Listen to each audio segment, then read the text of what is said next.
paggising sa umaga, kailangan kumilos tayo, ah. Hindi naman tayo si Disney princess para magbuhay prinsesa, ginoko. Pero bago yun, magharutan muna kami ng anak ko kay maharot nga kami. Ayan na, simulan na natin ang paglilinis ng makalat ng bahay na ito kay parang binagyo. Tanggalin ko nga muna yung mga alikabok dito sa ceiling at saka dyan sa mga gilid-gilid. Kaya na, binahaya na yata ito ng spider, ginoko.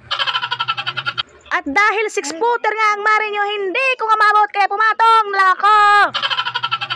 At dahil sinisipag nga ang mare nyo, lubos-lubusin ko na.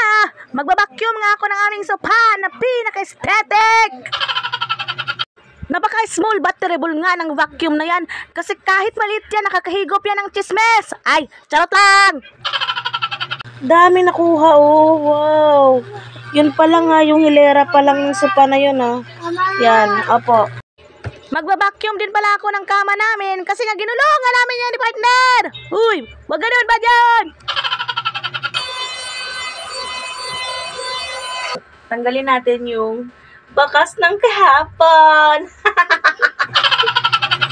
Linisin nga natin mabuti yan kaya magtambleng kami mamaya dyan. Oh, ng mga bata ah. Kung baka mamaya kung ano na iniisip nyo. Pero pwede din. Agoy na! Bagong palit na nga yung kobre kama namin dyan. Sarap na talaga dyan matulog. Oh, matutulog kami dyan na.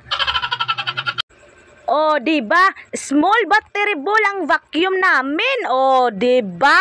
Ang daming dumi na nakuha. Ginoko! Ang harot-harot kasi namin ni partner. Hala siya, ang landi. Malambing naman ako mga mare ng aking YT channel, Mommy Bebs and Family. Thank you for watching.